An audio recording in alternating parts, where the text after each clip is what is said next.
Chapter 58. Escape. Ooh. Uh-oh. She better not. As Lord de Winter had thought, Milady's wound was not dangerous. So soon as she was left alone with the woman with whom the Baron had summoned to her assistance, she opened her eyes. It was, however, necessary to affect weakness and pain, not a very difficult task for so finished an actress as Milady. Thus the poor woman was completely the dupe of the prisoner, whom, notwithstanding her hints, she persisted in watching all night. But the presence of this woman did not prevent Milady from thinking. There was no longer a doubt that Felton was convinced. Felton was hers. If an angel appeared to that young man as an accuser of Milady, he would take him in the mental disposition in which he now found himself for a messenger sent by the devil. Milady smiled at this thought, for Felton was now her only hope, her only means of safety. But Lord de Winter might suspect him. Felton himself might now be watched. Toward 4 o'clock in the morning the doctor arrived, but since the time Milady stabbed herself, however short, the wound had closed. The doctor could therefore measure neither the direction nor the depth of it. He only satisfied himself by Milady's pulse that the case was not serious. In the morning, Milady, under the pretext that she had not slept well in the night and wanted rest, sent away the woman who attended her. She had one hope, which was that Felton would appear at the breakfast hour. But Felton did not come. Were her fears realized? Was Felton suspected by the Baron, about to fail her at the decisive moment? She had only 1 day left. Lord de Winter had announced her embarkation for the 23rd, and it was now the morning of the 22nd. Nevertheless, she still waited patiently till the hour for dinner. Although she had eaten nothing in the morning, the dinner was brought in at its usual time. The lady then perceived with terror that the uniform of the soldiers who guarded her was changed. Then she ventured to ask what had become of Felton. She was told that he had left the castle an hour before on horseback. She inquired if the Baron was still at the castle. The soldier replied that he was, and that he had given orders to be informed if the prisoner wished to speak to him. The lady replied that she was too weak at present, and that her only desire was to be left alone. The soldier went out, leaving the dinner served. Felton was sent away. The marines were removed. Felton was then mistrusted. This was the last blow to the prisoner. Left alone, she arose. The bed, which she had kept from prudence and that they might believe her seriously wounded, burned her like a bed of fire. She cast a glance at the door. The Baron had had a plank nailed over the grating. He no doubt feared that by this opening she might still, by some diabolical means, corrupt her guards. The lady smiled with joy. She was free now to give way to her transports without being observed. She traversed her chamber with the excitement of a furious maniac or of a tigress shut up in an iron cage. Certes, if the knife had been left in her power, she would now have thought not of killing herself, but of killing the Baron. At 6 o'clock Lord de Winter came in. He was armed at all points. This man, in whom Milady till that time had only seen a very simple gentleman, had become an admirable jailer. He appeared to foresee all, to divine all, to anticipate all. A single look at Milady apprised him of all that was passing in her mind. "Ay," said he, "I see. But you shall not kill me today. You have no longer a weapon, and besides, I am on my guard. You had begun to pervert my poor Felton. He was yielding to your infernal influence, but I will save him. He will never see you again. All is over. Get your clothes together. Tomorrow you will go. I had fixed the embarkation for the 24th, but I have reflected that the more promptly the affair takes place, the more sure it will be. Tomorrow, by 12 o'clock, I shall have the order for your exile, signed Buckingham. If you speak a single word to anyone before going aboard ship, my sergeant will blow your brains out. He has orders to do so. If when on the ship you speak a single word to anyone before the captain permits you, the captain will have you thrown into the sea. That is agreed upon. Au revoir, then. That is all I have to say today. Tomorrow I will see you again, to take my leave." With these words the Baron went out. Milady had listened to all this menacing tirade with a smile of disdain on her lips, but rage in her heart. Supper was served. Milady felt that she stood in need of all her strength. She did not know what might take place during this night which approached so menacingly, for large masses of cloud rolled over the face of the sky, and distant lightning announced a storm. The storm broke out about 10 o'clock. Milady felt consolation in seeing nature partake of the disorder of her heart. The thunder growled in the air like the passion and anger in her thoughts. It appeared to her that the blast, as it swept along, disheveled her brow, as it bowed the branches of the trees and bore away their leaves. She howled as the hurricane howled, and her voice was lost in the great voice of nature, which also seemed to groan with despair. All at once she heard a tap at her window. By the help of a flash of lightning, she saw the face of a man appear behind the bars. She ran to the window and opened it. "Felton!" cried she. "I am saved!" "Yes," said Felton, "but silence, silence! I must have time to file through these bars. Only take care that I am not seen through the wicket." "Oh, it is a proof that the Lord is on our side, Felton," replied Milady. "They have closed up the grating with a board." "That is well. God has made them senseless," said Felton. "But what must I do?" asked Milady. "Nothing. Nothing, only shut the window, go to bed, or at least lie down in your clothes. As soon as I have done, I will knock on one of the pane of glasses." "But you will be able to follow me?" "Oh, yes." "Your wound?"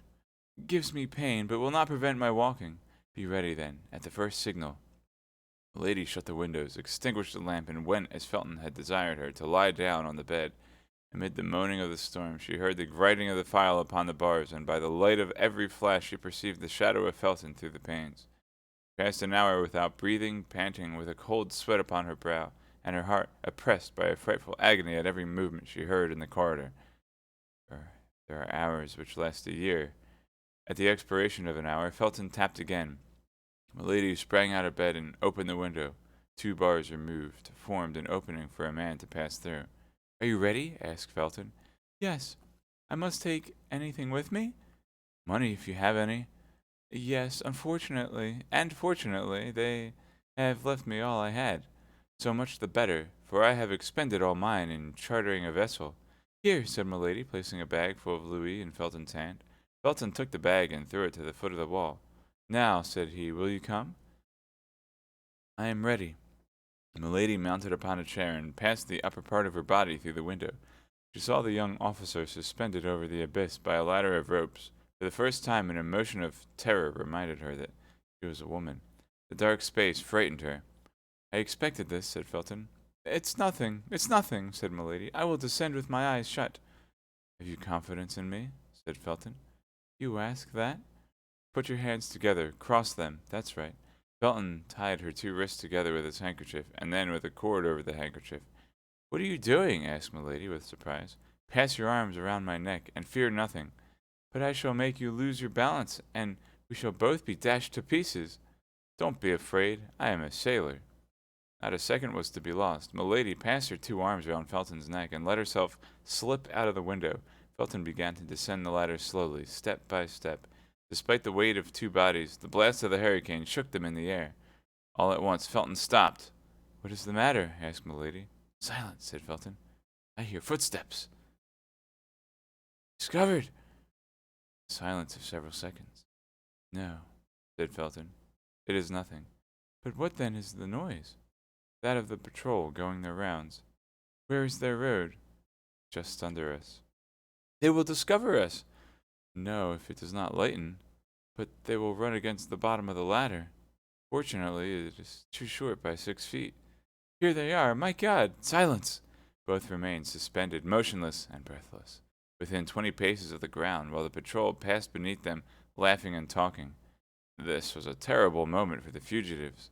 The patrol passed. The noise of their retreating footsteps and the murmur of their voices soon died away. "Now," said Felton, "we are safe." Milady breathed a deep sigh and fainted. Felton continued to descend, near the bottom of the ladder when he had found no more support for his feet. He clung with his hands. At length, arrived at the last step, he let himself hang by the strength of his wrists and touched the ground. He stooped down, picked up the bag of money, and placed it between his teeth. Then he took Milady in his arms and set off briskly in the direction opposite to that which the patrol had taken. He soon left the pathway of the patrol, descended across the rocks, and when arrived on the edge of the sea, whistled. "Hey, what's up, Bufir? Thanks for the host." A similar signal replied to him, and 5 minutes after a boat appeared, rowed by 4 men. The boat approached as near as it could to the shore, but there was not much depth enough of the water for it to touch the land. Felton walked into the sea, set up his middle, being unwilling to trust his precious burden to anyone. Fortunately, the storm began to subside, but still the sea was disturbed. The little boat bounded over the waves like a nutshell. "To the sloop," said Felton, "and row quickly." The four men bent their oars, but the sea was too high to let them get much hold of it. However, they left the castle behind. That was the principal thing. The night was extremely dark. It was almost impossible to see the shore from the boat. They would therefore be less likely to see the boat from the shore. A black point floated on the sea. That was the sloop. While the boat was advancing with all the speed its four rowers could give it, Felton untied the cord, and then the handkerchief which bound Milady's hands together. When her hands were loosed, he took some sea water and sprinkled it over her face. Milady breathed a sigh and opened her eyes. "Where am I?" said she. "Saved," replied the young officer. "Oh, saved! Saved!" cried she. "Yes, there's the sky, here is the sea. The air I breathe is the air of liberty. Ah, thanks, Felton, thanks!" The young man pressed her to his heart. "But what is the matter with my hands?" asked Milady. "It seems as if my wrists have been crushed in a vice." Milady held out her arms. Her wrists were bruised. "Alas," said Felton, looking at those beautiful hands and shaking his head sorrowfully. "Oh, it is nothing, it's nothing," cried Milady. "I remember now." Milady looked around her, as if in search of something. "It is there," said Felton, touching the bag of money with his foot. They drew near to the sloop, a sailor on which hailed the boat. The boat replied. "What vessel is that?" asked Milady. "The one I have hired for you." "Where will it take me?" "Where you please, after you have put me on shore at Portsmouth." "What are you going to do at Portsmouth?" asked Milady. "Accomplish the orders of Lord de Winter," said Felton, with a gloomy smile. "What orders?" asked Milady. "You do not understand?" asked Felton. "No. Explain yourself, I beg." "As he mistrusted me, he determined to guard you himself, and sent me in his place to get Buckingham to sign to the order for your transportation." "But if he mistrusted you, how could he confide such an order to you?" "How could I know what I was the bearer of?" "It's true. And you are going to Portsmouth?" "I have no time to lose. Tomorrow is the 23rd, and Buckingham sets sail tomorrow with his fleet." "Sets sail tomorrow? Where for?" "For La Rochelle." "He need not sail," cried Milady, forgetting her usual presence of mind. "Be satisfied," replied Felton. "He will not sail." The lady started with joy. She could read to the depths of the heart of this young man. The death of Buckingham was written there at full length. "Felton," cried she, "you are as great as Judas Maccabeus. If you die, I will die with you. That is all I can say to you." "Silence!" cried Felton. "We are here." In fact, they touched the sloop. Felton mounted the ladder first and gave his hand to Milady while the sailor supported her, for the sea was still much agitated. An instant after they were on the deck. "Captain," said Felton, "this is the person of whom I spoke to you, and whom you must convey safe and sound to France." "For 1,000 pistols," said the captain. "I have paid you 500 of them." "That's correct," said the captain. "And here are the other 500," replied Milady, placing her hand upon the bag of gold. "No," said the captain. "I make but one bargain, and I have agreed with this young man that the other 500 shall not be due to me till we arrive at Boulogne." "And shall we arrive there?" "Safe and sound, as true as my name's Jack Butler." "Well," said Milady, "if you keep your word, instead of 500, I will give you 1,000 pistols." "Hurrah for you, then, my beautiful lady," cried the captain, "and may God often send me such passengers as your ladyship." "Meanwhile," said Felton, "convey me to the little bay of— you know it was agreed you should put me in there." The captain replied by ordering the necessary maneuvers, and toward 7 o'clock in the morning the little vessel cast anchor in the bay that had been named. During this passage, Felton related everything to Milady. How, instead of going to London, he had chartered the little vessel, how he had returned, how he had scaled the wall by fastening cramps in the interstices of the stones, and he ascended to give him foothold, and how, when he had reached the bars, he fastened his ladder. Milady knew the rest. On her side, Milady tried to encourage Felton in his project, but at the first words which issued from her mouth, she plainly saw that the young fanatic stood more in need of being moderated than urged. It was agreed that Milady should wait for Felton till 10 o'clock. If he did not return by 10 o'clock, she was to sail. In that case, and supposing he was at liberty, he was to rejoin her in France, at the convent, and the Carmelites at Bethune. Hey, what's up, Ophir? Thank you for the host and for the sub. 23 months. That's almost a year. What's up, K-Dove? Is this allowed? Is what allowed? Reading? So that's a good question. And the answer to that is I am only reading books that are public domain. So it should be allowed because they're public domain. Right. Also, I've been doing this for like a few months and no one said anything. Who knows? You've been thinking about doing this forever? Well, cool. Hey, you can follow me and watch me read, and I'll follow you and watch you read. I have all the VODs up. I've read I've read Alice's Adventures in Wonderland and Through the Looking Glass, and I'm doing Three Musketeers. This is the third book, and I have a poll for the next one. If you go down into my profile, yeah, I think that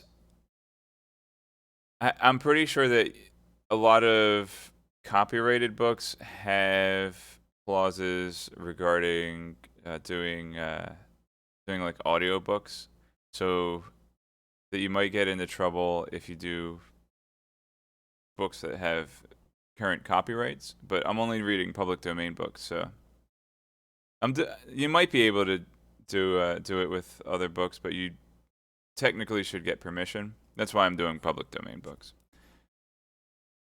Okay. Chapter 59. What took place at Portsmouth, August 23rd, 1628. Felton took leave of Milady as a brother about to go for the mere walk to take leave of his sister, kissing her hand. His whole body appeared in its ordinary state of calmness. Only an unusual fire beamed from his eyes, like the effects of a fever. His brow was more pale than it generally was, his teeth were clenched, and his speech had a short, dry accent which indicated that something dark was at work within him. As long as he remained in the boat which conveyed him to land, he kept his face toward Milady, who, standing on the deck, followed him with her eyes. Both were free from the fear of pursuit. Nobody ever came into Milady's apartment before 9 o'clock, and it would require 3 hours to go from the castle to London.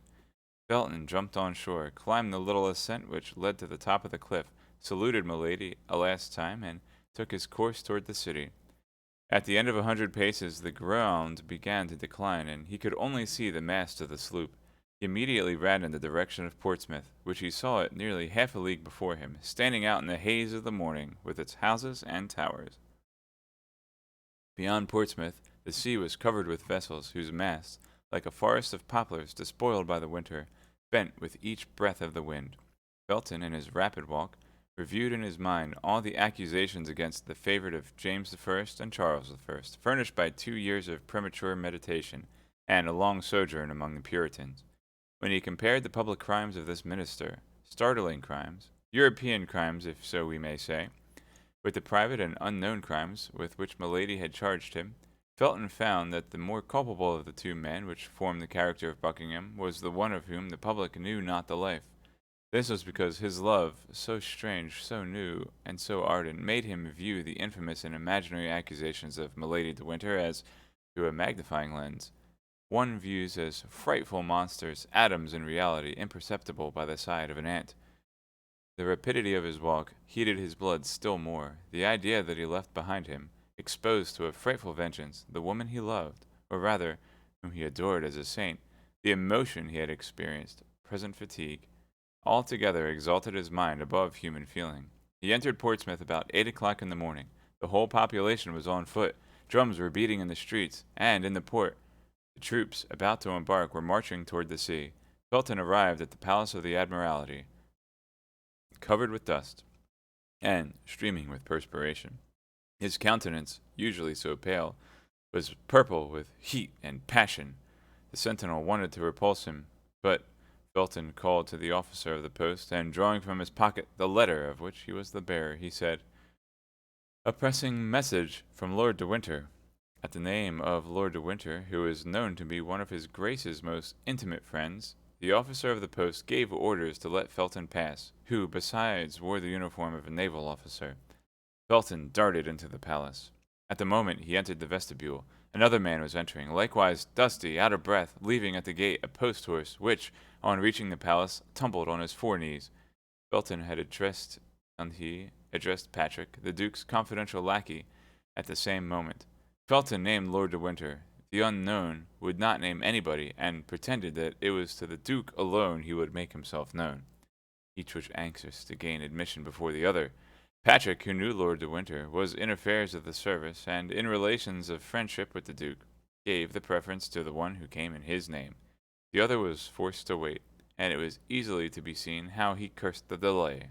The valet led Felton through a large hall in which waited the deputies from La Rochelle, headed by the Prince de Sabuus, and introduced him into a closet where Buckingham, just out of the bath, was finishing his toilet, upon which, as at all times, he bestowed extraordinary attention. "Lieutenant Felton, from Lord de Winter," said Patrick. "From Lord de Winter," repeated Buckingham. "Let him come in." Felton entered. At that moment Buckingham was throwing upon a couch a rich toilet robe, worked with gold, in order to put on a blue velvet doublet embroidered with pearls. "Why didn't the Baron come himself?" demanded Buckingham. "I expected him this morning."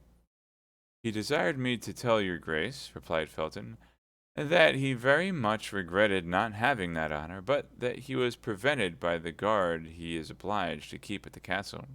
"Ah, yes, I know that," said Buckingham. "He has a prisoner." "It is of that prisoner that I wish to speak to your Grace," replied Felton. "Well, then, speak. That which I have to say of her can only be heard by yourself, my lord." "Leave us, Patrick," said Buckingham, "but remain within sound of the bell. I shall call you presently." Patrick went out. "We are alone, sir," said Buckingham. "Speak." "My lord," said Felton, "the Baron de Winter wrote to you the other day to request you to sign an order of embarkation relative to a young woman named Charlotte Backson." "Yes, sir, and I answered him to bring or send me that order, and I would sign it." "Here it is, my lord." "Give it to me," said the Duke, and taking it from Felton, he cast a rapid glance over the paper, and perceiving that it was the one that had been mentioned to him, he placed it on the table, took a pen, and prepared to sign it. "Pardon, my lord," said Felton, stopping the Duke, "but does your Grace know that the name of Charlotte Backson is not the true name of this young woman?" "Yes, sir, I know it," replied the Duke, dipping the quill in his ink. "Then your Grace knows her real name?" asked Felton in a sharp tone. "I know it," said the Duke, and the Duke put the quill onto the paper. Felton grew pale. "And knowing that real name, my lord," replied Felton, "will you sign it all the same?" "Doubtless," said Buckingham, "and rather twice than once." I cannot believe," continued Felton, in a voice that became more sharp and rough, "that your Grace knows that it is to be Milady de Winter this relates." "I know it perfectly, although I am astonished that you know it." "And will your Grace sign that order without remorse?" Buckingham looked at the young man haughtily. "Do you know, sir, that you are asking me very strange questions, that I am very foolish to answer them?" "Reply to them, my lord," said Felton. "The circumstances are more serious than you perhaps believe." Buckingham reflected that the young man, coming from Lord de Winter, undoubtedly spoke in his name, and softened. "Without remorse," said he, "the Baron knows, as well as myself, that Milady de Winter is a very guilty woman, and it is treating her very favorably to commute her punishment to transportation." The Duke put his pen to the paper. "You will not sign that order, my lord," said Felton, making a step toward the Duke. "I will not sign this order, and why not?" "Because you will look into yourself, and you will do justice to the lady." "I should do her justice by sending her to Tyburn," said Buckingham. "This lady is infamous." "My lord, Milady de Winter is an angel. You know that she is, and I demand her liberty of you." "Bah! Are you mad to talk to me thus?" said Buckingham. "My lord, excuse me. I speak as I can. I restrain myself. But, my lord, think of what you are about to do, and beware of going too far." "What do you say? God pardon me," cried Buckingham. "I really think he threatens me." "No, my lord, I still plead, and I say to you, one drop of water suffices to make the full vase overflow. One slight fault may draw down punishment upon the head spared despite many crimes. Mr. Felton, said Buckingham, you will withdraw and place yourself at once under arrest. You will hear me to the end, my lord. You have seduced this young girl. You have outraged, defiled her. Repair your crimes toward her. Let her go free, and I will extract nothing else from you. You will exact, said Buckingham, looking at Felton with astonishment, and dwelling upon each syllable of the 3 words as he pronounced them. My lord, continued Felton, becoming more excited as he spoke, my lord, beware. All England is tired of your iniquities. My lord, you have abused the royal power which you have almost usurped. My lord, you are held in horror by God and men. God will punish you hereafter. But I will punish you here. Ah, this is too much, cried Buckingham, making a step toward the door. Felton barred his passage. I ask it humbly of you, my lord, said he. Sign the order for the liberation of Milady de Winter. Remember that she is a woman whom you have dishonored. Withdraw, sir, said Buckingham, or I will call my attendant and have you placed at irons. You shall not call, said Felton, throwing himself between the duke and the bell, placed on a stand encrusted with silver. Beware, my lord, you are in the hands of God. In the hands of the devil, you mean, cried Buckingham, raising his voice so as to attract the notice of his people without absolutely shouting. Sign, my lord, sign the liberation of Milady de Winter, said Felton, holding out a paper to the duke. And by force? You are joking. Halloa, Patrick! Sign, my lord. Never, never. Help! Shouted the duke, and at the same time he sprang toward the sword. But Felton did not give him time to draw it. He held the knife which Milady had stabbed herself, opened in his bosom. At one bound he was upon the duke. At that moment Patrick entered the room, crying, A letter from France, my lord. From France, cried Buckingham, forgetting everything and thinking from whom the letter came. Felton took advantage of this moment and plunged the knife into his side, up to the handle. Ah, traitor! Cried Buckingham. You have killed me! Murder! Screamed Patrick. Felton cast his eyes round for means of escape, and seeing the door free, he rushed into the next chamber, in which, as we have said, the deputies from La Rochelle were waiting, crossed it as quickly as possible, and rushed toward the staircase. But upon the first step, he met Lord de Winter, who, seeing him pale, confused, livid, and stained with blood both on his hands and face, seized him by the throat, crying, I knew it! I guessed it! But too late, by a minute! Unfortunate, unfortunate that I am! Felton made no resistance. Lord de Winter placed him in the hands of the guards, who led him, while awaiting further orders, to a little terrace commanding the sea, and then the Baron hastened to the Duke's chamber. At the cry uttered by the Duke and the scream of Patrick, the man whom Felton had met in the antechamber rushed into the chamber. He found the Duke reclining upon a sofa, with his hand pressed upon the wound. Laporte, said the Duke in a dying voice. Laporte, do you come from her?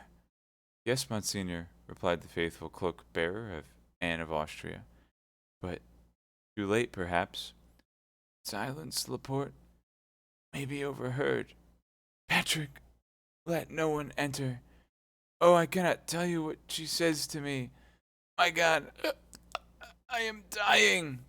And the Duke swooned. Meanwhile, Lord de Winter, the deputies, the leaders of the expedition, the officers of Buckingham's household, had all made their way into the chamber. Cries of despair resounded on all sides.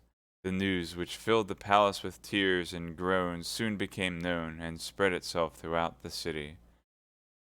The report of a cannon announced that something new and unexpected had taken place. Lord de Winter tore his hair. Too late by a minute, cried he. Too late by a minute. Oh, my God, what a misfortune! He had been informed at 7 o'clock in the morning that a rope ladder floated from one of the windows of the castle. He had hastened to Milady's chamber, had found it empty, the window open, and the bars filed, had remembered the verbal caution D'Artagnan had transmitted to him by his messenger, had trembled for the Duke, and, running to the stable without taking time to have a horse saddled, had jumped upon the first he found, had galloped off like the wind, had alighted below in the courtyard, had ascended the stairs precipitately, and, on the top step, as we have said, had encountered Felton. The Duke, however, was not dead. He recovered a little, reopened his eyes, and hope revived in all hearts. "Gentlemen," said he, "leave me alone with Patrick and Laporte. Ah, is that you, De Winter? You sent me a strange madman this morning. See the state in which he has put me." "Oh, my lord," cried the Baron, "I shall never console myself."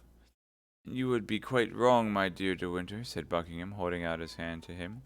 "I do not know the man who deserves being regretted during the whole life of another man. But leave us, I pray you." The Baron went out sobbing. There only remained in the closet of the wounded Duke, Laporte, and Patrick. A physician was sought for, but none was yet found. "You will live, my lord, you will live," pleaded the faithful servant of Anne of Austria on his knees before the Duke's sofa. "What has she written to me?" said Buckingham feebly, streaming with blood and suppressing his agony to speak of her he loved. "What has she written to me? Read me her letter." "Oh, my lord," said Laporte. "Obey, Laporte.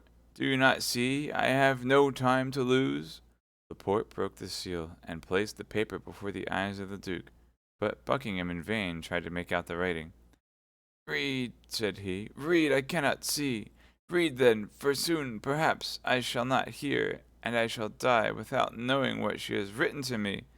Laporte made no further objection, and read, "My lord, by that which, since I have known you, have suffered by you and for you, I conjure you, if you have any care for my repose, to countermand those great armaments which you are preparing against France, to put an end to a war which it is publicly said religion is the ostensible cause, and of which it is generally whispered your love for me is the concealed cause. This war may not only bring great catastrophes upon England and France, but misfortune upon you, my lord, for which I should never console myself. Be careful of your life, which is menaced, and which will be dear to me from the moment I am not obliged to see an enemy in you. Your affectionate Anne." Buckingham collected all his remaining strength to listen to the reading of the letter. Then, when it was ended, as if he had met with a bitter disappointment, he asked, "Have you nothing else to say to me by the living voice, Laporte?" "The Queen charged me to tell you to watch over yourself, for she had advice that your assassination would be attempted." "And is that all? Is that all?" replied Buckingham impatiently. "She likewise charged me to tell you that she still loved you."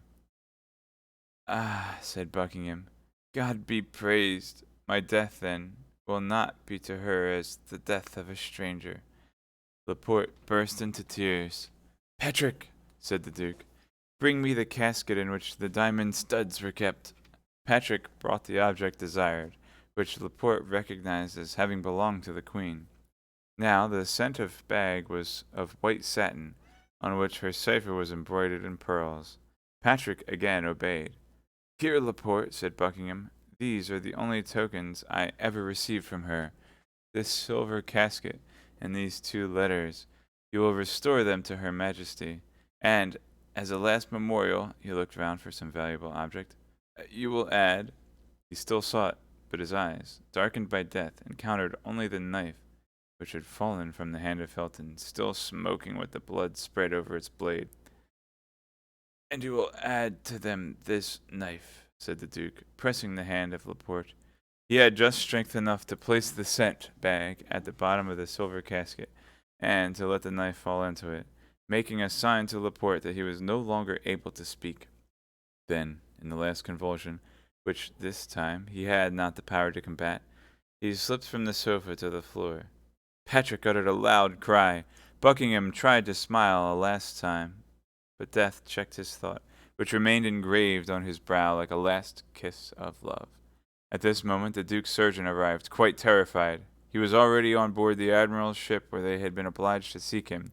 He approached the Duke, took his hand, held it for an instant in his own, and, letting it fall, "All is useless," said he. "He is dead." "Dead! Dead!" cried Patrick. At this cry all the crowd re-entered the apartment, and throughout the palace and town there was nothing but consternation and tumult. As soon as Lord de Winter saw Buckingham was dead, He ran to Felton, whom the soldiers still guarded on the terrace of the palace. "Wretch!" said the young man, who, since the death of Buckingham, had regained that coolness and self-possession which never after abandoned him. "Wretch! What have you done?" "I have avenged myself," said he. "Avenged yourself," said the Baron. "Rather say that you have served as an instrument to that accursed woman. But I swear to you this crime shall be her last." I don't know what you mean," replied Felton quietly. "And I am ignorant of whom you are speaking, my lord. I killed the Duke of Buckingham because he twice refused you yourself to appoint me captain. I have punished him for his injustice. That is all." De Winter, stupefied, looked on while the soldiers bound Felton, and could not tell what to think of such insensibility. One thing alone, however, threw a shade over the pallid brow of Felton. At every noise he heard, the simple Puritan fancied he recognized the step and voice of Milady coming to throw herself into his arms, to accuse herself and die with him. All at once he started. His eyes became fixed upon a point of the sea, commanded by the terrace where he was, with the eagle glance of a sailor he had recognized there, where another would have seen only a gull hovering over the waves, the sail of a sloop, which was directed toward the coast of France. He grew deadly pale, placed his hand upon his heart, which was breaking, and at once perceived all the treachery. "One last favor, my lord," said he to the Baron. "What?" asked his lordship. "What o'clock is it?" The Baron drew out his watch. "It was 10 minutes to 9, said he. Milady had hastened her departure by an hour and a half. As soon as she heard the cannon which announced the fatal event, she had ordered the anchor to be weighed. The vessel was making way under a blue sky at great distance from the coast. "God has so willed it," said he, with the resignation of a fanatic, but without, however, being able to take his eyes from that ship, on board of which he doubtless fancied he could distinguish the white outline of her to whom he had sacrificed his life. De Winter followed his look, observed his feelings, and guessed all. "Be punished alone for the first, miserable man," said Lord de Winter to Felton, who was being dragged away with his eyes turned toward the sea.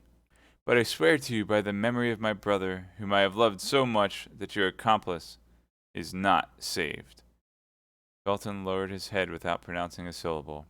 As to Lord de Winter, he descended the stairs rapidly, and went straight to the port.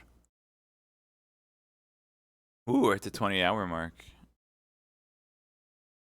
Chapter 60. In France. The first fear of the King of England, Charles I, on learning of the death of the Duke, was that such terrible news might discourage the Rochellais.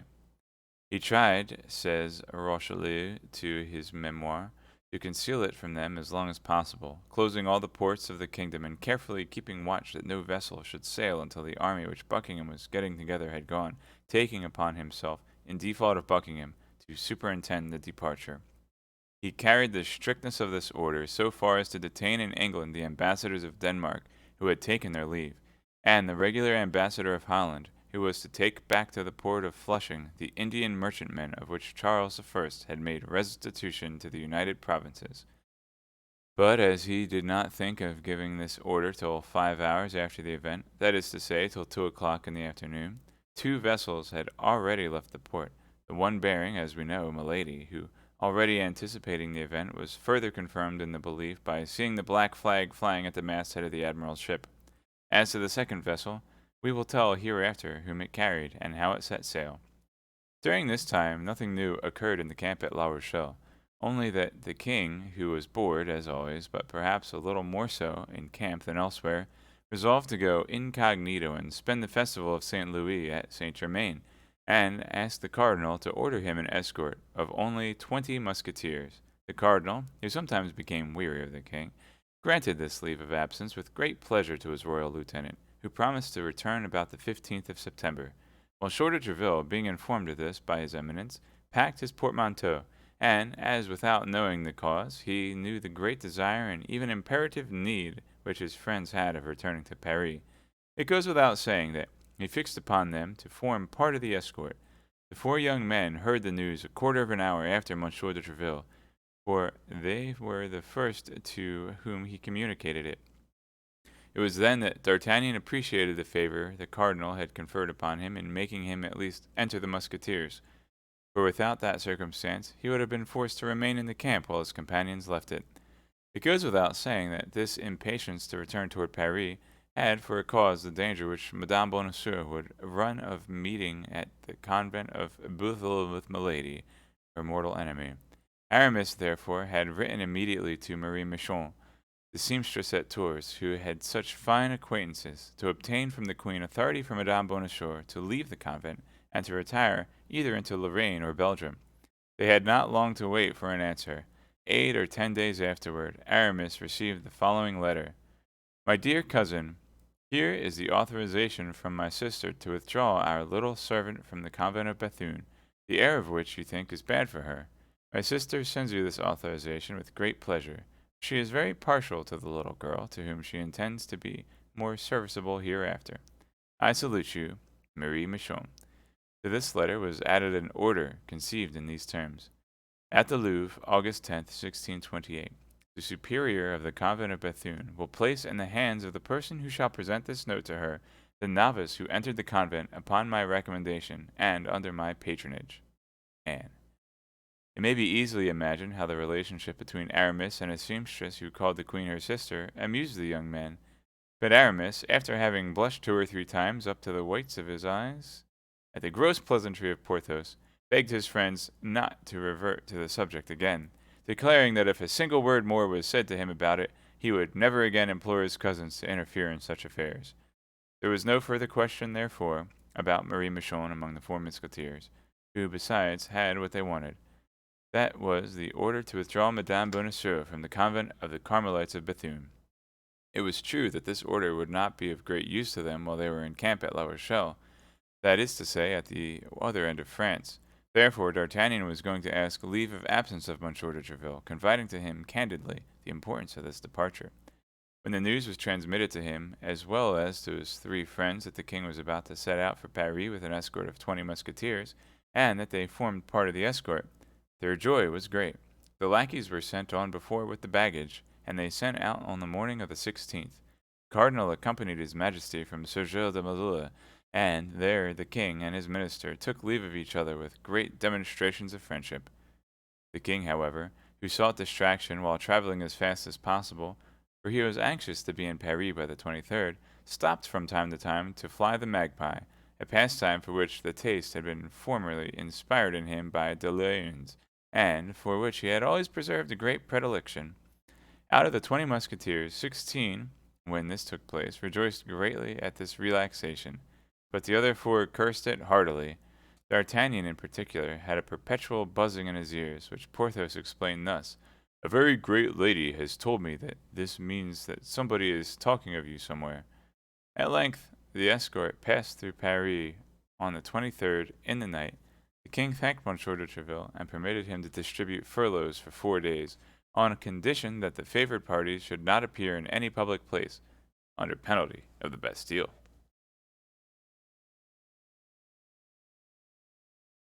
The first 4 furloughs granted, as may be imagined, were to other 4 friends. Still further, Athos obtained of Monsieur de Treville 6 days instead of 4, and introduced into these 6 days 2 more nights, for they set out on the 24th at 5 o'clock in the evening, and as a further kindness, Monsieur de Treville postdated the leave to the morning of the 25th. "Good Lord," said D'Artagnan, who, as we have often said, never stumbled at anything, "it appears to me that we are making great trouble of a very simple thing. In 2 days, and by using up 2 or 3 horses, that's nothing, I have plenty of money, I am at Bethune. I present my letter from the queen to the superior, and I bring back the dear treasure I go to seek. Not into Lorraine, not into Belgium, but to Paris, where she will be much better concealed, particularly while the cardinal is at La Rochelle. Well, once returned from the country, half by the protection of her cousin, half through what we have personally done for her, we shall obtain from the queen what we desire. Remain then where you are, and do not exhaust yourselves with useless fatigue. Myself and Planchet are all that such a simple expedition requires." To this Athos replied quietly, We also have money left, for I have not yet drunk all my share of the diamond, and Porthos and Aramis have not eaten all theirs. We can therefore use up 4 horses as well as one. But consider, D'Artagnan, added he, in a tone so solemn that it made the young man shudder, consider that Bethune is a city where the cardinal has given rendezvous to a woman who, wherever she goes, brings misery with her. If you had only to deal with 4 men, D'Artagnan, I would allow you to go alone. You have to do with that woman. We 4 will go, and I hope to God that with our 4 lackeys we may be in sufficient number. You terrify me, Athos, cried D'Artagnan. My God, what do you fear? Everything, replied Athos. D'Artagnan examined the countenances of his companions, which, like that of Athos, wore an impression of deep anxiety, and they continued their route as fast as their horses could carry them, but without adding another word. On the evening of the 25th, as they were entering Arras, and as D'Artagnan was dismounting at the inn of the Golden Harrow to drink a glass of wine, a horseman came out of the post-yard, where he had just had a relay, started off at a gallop, and with a fresh horse took the road to Paris. At the moment he passed through the gateway into the street, the wind blew open the cloak in which he was wrapped, although it was in the month of August, and lifted his hat, which the traveler seized with his hand the moment it had left his head, pulling it eagerly over his eyes. D'Artagnan, who had his eyes fixed upon this man, became very pale, and let his glass fall. "What is the matter, monsieur?" said Planchet. "Oh, come, gentlemen, my master is ill." The 3 friends hastened toward D'Artagnan, who, instead of being ill, ran toward his horse. They stopped him at the door. "Well, where the devil are you going now?" cried Athos. "It is he!" cried D'Artagnan, pale with anger, and with the sweat on his brow. "It is he! Let me overtake him!" "He? What he?" asked Athos. "He, that man!" "What man?" "That cursed man, my evil genius, whom I have always met with when threatened by some misfortune. He who accompanied that horrible woman when I met her for the first time. He whom I was seeking when I offended our Athos. He whom I saw on the very morning Madame Bonacieux was abducted. I have seen him. That is he. I recognized him when the wind blew upon his cloak." "The devil," said Athos, amusingly. "To saddle, gentlemen, to saddle. Let us pursue him, and we shall overtake him." "My dear friend," said Aramis, "remember that he goes in an opposite direction from that in which we are going, and that he has a fresh horse, and ours are fatigued, so that we shall disable our own horses without even a chance of overtaking him. Let the man go, D'Artagnan. Let us save the woman." "Monsieur, monsieur," cried a hostler, running out and looking after the stranger. "Monsieur, here is a paper which dropped out of your hat." "Eh, monsieur, eh!"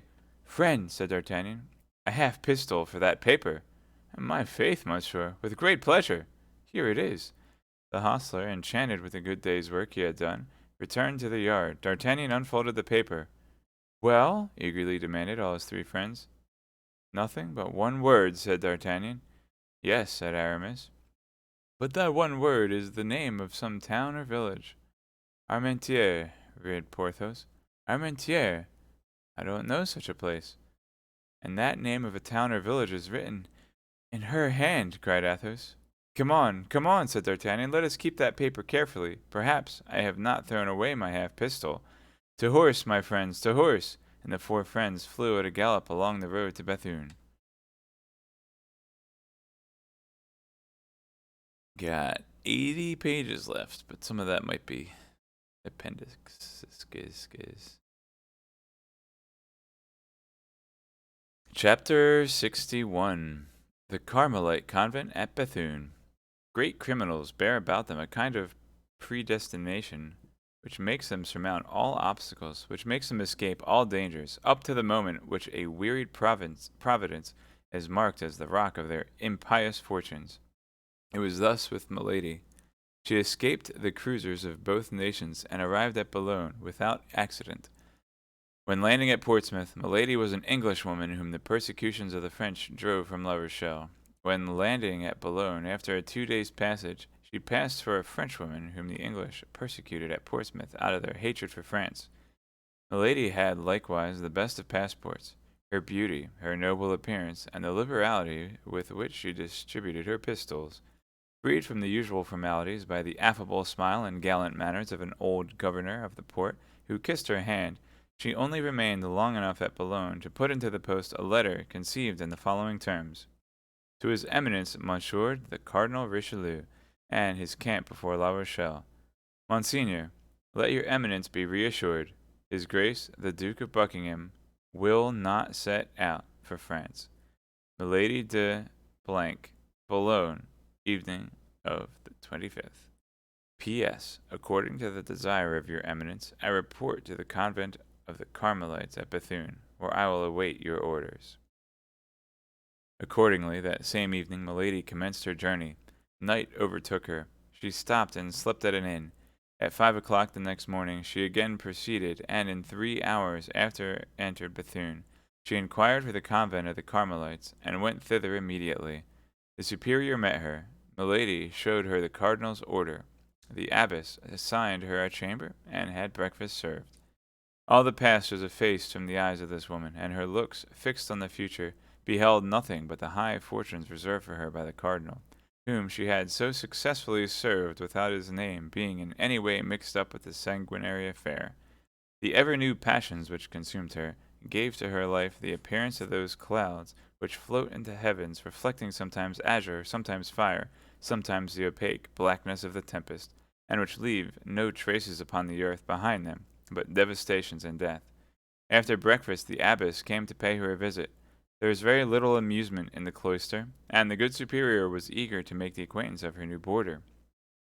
The lady wished to please the abbess. This was a very easy matter, for a woman so really superior as she was. She tried to be agreeable, and she was charming, winning the good superior by her varied conversation and by the graces of her whole personality. The abbess, who was the daughter of a noble house, took particular delight in the stories of the court, which so seldom traveled to the extremities of the kingdom, and which, above all, have so much difficulty in penetrating the walls of convents, at whose threshold the noise of the world dies away. Milady, on the contrary, was quite conversant with all aristocratic intrigues, amid which she had constantly lived for 5 or 6 years. She made it her business, therefore, to amuse the good abbess with the worldly practices of the court of France, mixed with the eccentric pursuits of the king. She made for her the scandalous chronicle of the lords and ladies of the court, whom the abbess knew perfectly by name, touched lightly on the amours of the queen and the Duke of Buckingham, talking a great deal to introduce her auditor to talk a little. But the abbess contented herself with listening and smiling without replying a word. Milady, however, saw that this sort of narrative amused her very much, and kept at it, only she now let her conversation drift toward the cardinal. But she was greatly embarrassed. She did not know whether the abbess was a royalist or a cardinalist. She therefore confined herself to a prudent middle course, but the abbess on her part maintained a reserve still more prudent, contenting herself with making a profound inclination of the head every time the fair traveler pronounced the name of his eminence. Milady began to think she should soon grow weary of a convent life. She resolved then to risk something in order that she might know how to act afterward. Desirous of seeing how far the discretion of the good abbess would go, she began to tell a story, obscure at first, but very circumstantial afterward, about the cardinal, relating to amours of the minister with Madame d'Aiguillon, Marianne de Lorme, and several other gay women. The abbess listened more attentively, grew animated by degrees, and smiled. Good, thought Milady. She takes a pleasure in my conversation. If she is a cardinalist, she has no fanaticism, at least. She then went on to describe the persecutions exercised by the cardinal upon his enemies. The abbess only crossed herself without approving or disapproving. This confirmed Milady in her opinion that the abbess was rather royalist than cardinalist. Milady therefore continued, coloring her narrations more and more. I am very ignorant of these matters, said the abbess at length. But however distant from the court we may be, however remote from the interests of the world we may be placed, we have very sad examples of what you have related, and one of our boarders has suffered much from the vengeance and persecution of the cardinal. One of your boarders? Said Milady. Oh, my God! Poor woman! I pity her, then. And you have reason, for she has much to be pitied. Imprisonment, menaces, ill treatment, she has suffered everything. But after all, resumed the abbess, Monsieur Cardinal has perhaps plausible motives for acting like this, and though she has the look of an angel, we must not always judge people by their appearance. Good, said Milady to herself. Who knows? I am about, perhaps, to discover something here. I am in the vein. She tried to give her countenance an appearance of perfect candor. Alas, said Milady, I know it is so. It is said that we must not trust to the face. But in what then shall we place confidence, if not in the most beautiful work of the Lord? As for me, I shall be deceived all my life perhaps, but I shall always have faith in a person whose countenance inspires me with sympathy. You would then be tempted to believe, said the abbess, that this young person is innocent? The cardinal pursues not only crimes, said she. There are certain virtues which he pursues more severely than certain offenses. Permit me, madame, to express my surprise, said the abbess. At what? Said Milady, with the utmost ingenuousness. At the language you use. What do you find so astonishing in that language? Said Milady, smiling. You are the friend of the cardinal, for he sends you hither, and yet I speak ill of him, replied Milady, finishing the thought of the superior. At least you don't speak well of him. That is because I am not his friend, said she, saying, but his victim. But this letter in which he recommends you to me is an order for me to confine myself to a sort of prison from which he will release me by one of his satellites. But why have you not fled? Whither should I go? Do you believe there is a spot on the earth which the cardinal cannot reach if he takes the trouble to stretch forth his hand? If I were a man, that would be barely possible. But what can a woman do? This young boarder of yours, has she tried to fly? No, that is true, but that is another thing. I believe she is detained in France by some love affair. Ah, said Milady with a sigh, if she loves, she is not altogether wretched. Then, said the abbess, looking at Milady with increasing interest, I behold another poor victim? Alas, yes, said Milady.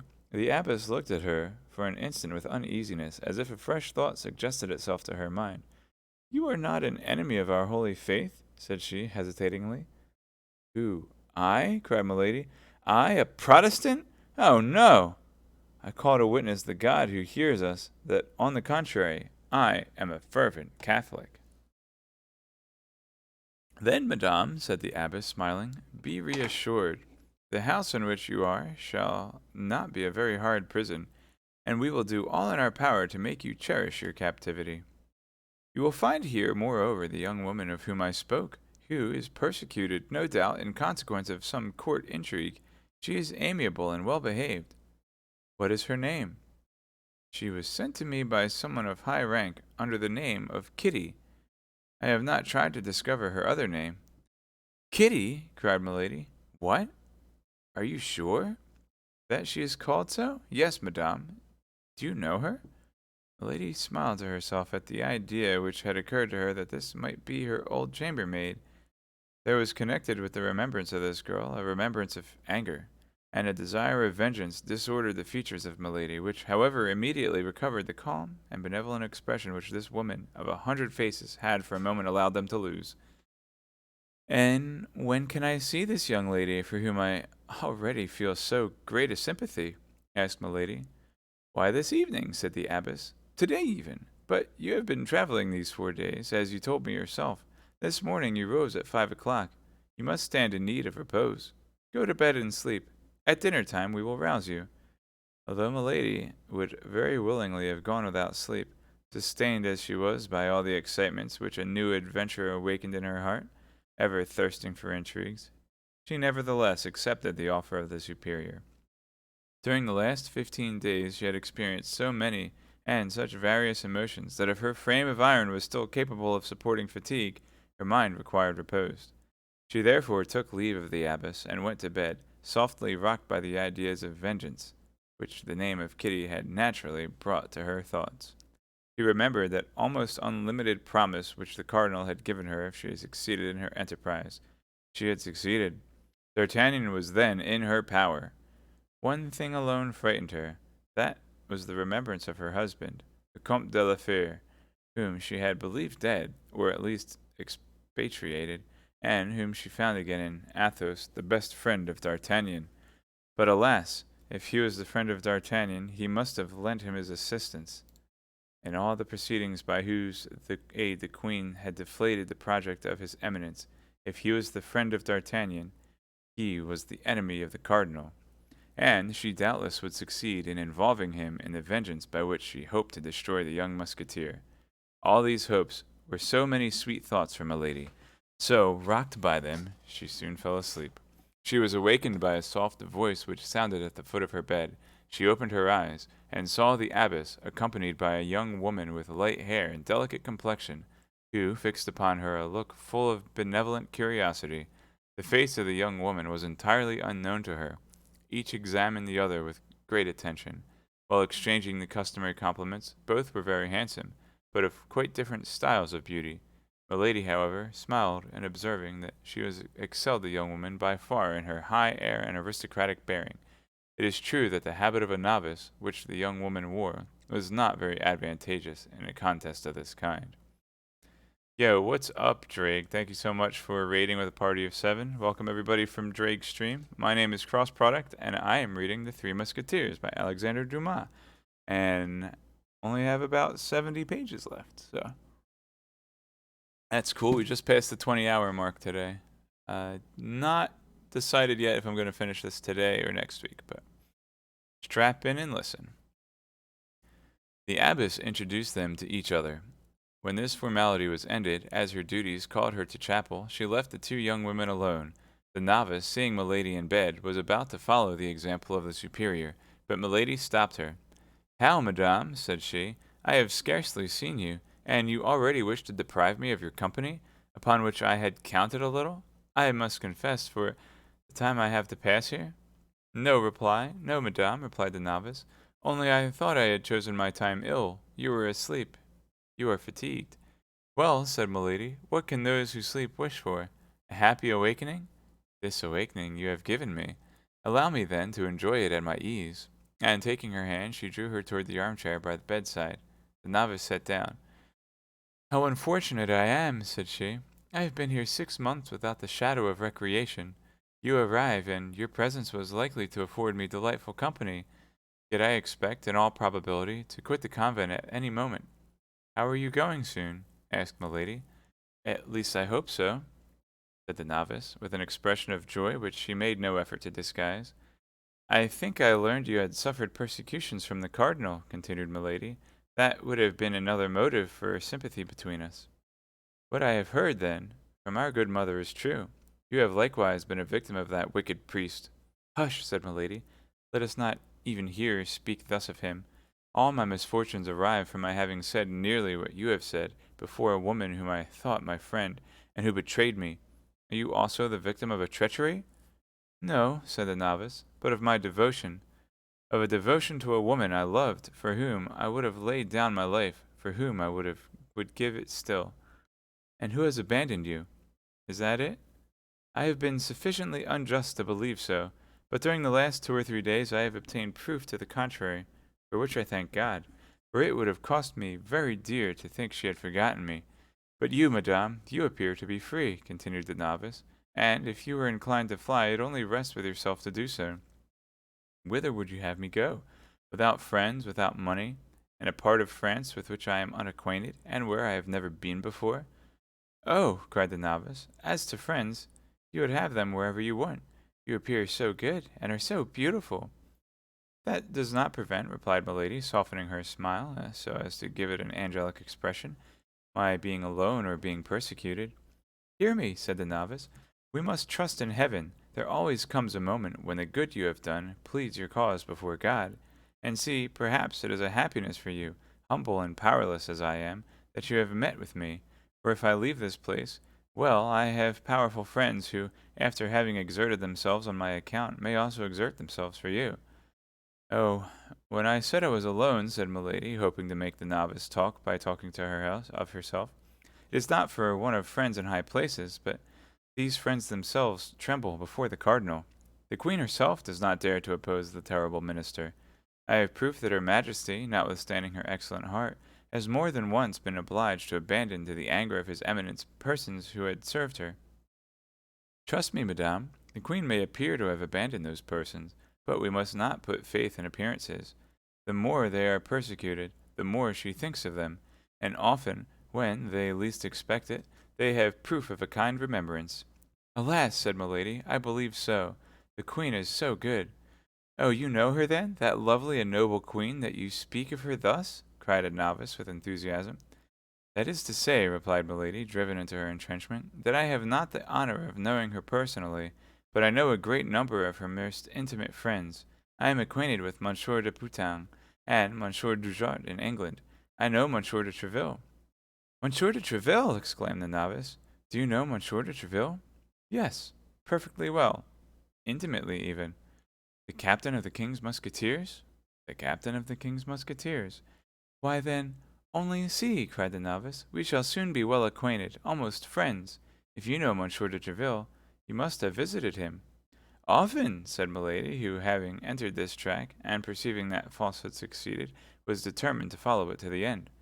With him, then, you must have seen some of his musketeers? All those he is in the habit of receiving, replied Milady, for whom this conversation began to have a real interest. Name a few of those whom you know, and you will see if they are my friends. Well, said Milady, embarrassed, I know Monsieur de Louvigny, Monsieur de Contrevault, Monsieur de Ferussac. The novice let her speak, then, seeing that she paused, said, Don't you know a gentleman named Athos? Milady became as pale as the sheets in which she was lying, and, mistress as she was to herself, could not help uttering a cry, seizing the hand of the novice, and devouring her with looks. What is the matter? Good God! Asked the poor woman. Have I said anything that has wounded you?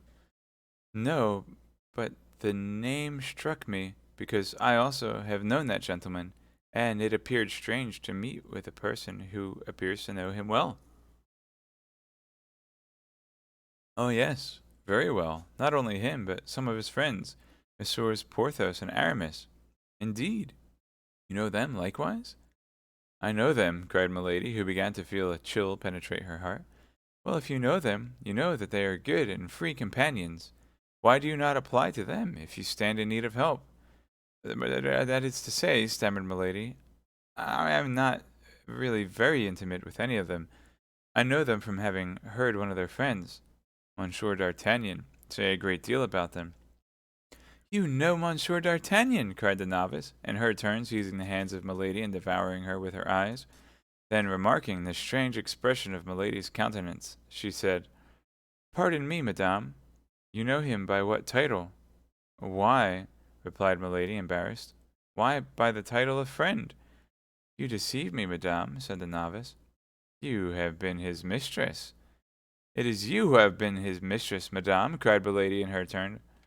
I, said the novice. Yes, you. I know you now. You are Madame Bonacieux. The young woman drew back, filled with surprise and terror. Oh, do not deny it. Answer, continued Milady. Well, yes, madame, said the novice. Are we rivals? The countenance of Milady was illumined by so savage a joy that under any circumstances Madame Bonacieux would have fled in terror, but she was absorbed by jealousy. Speak, madame, resumed Madame Bonacieux, with an energy of which she might not have been believed capable. Have you been, or are you, his mistress? Oh, no, cried Milady, with an accent that admitted no doubt of her truth. Never, never. I believe you, said Madame Bonacieux. But why, then, did you cry out so? Do you not understand? Said Milady, who had already overcome her agitation and recovered all her presence of mind. How can I understand? I know nothing. Can you not understand that Monsieur d'Artagnan, being my friend, might take me into his confidence?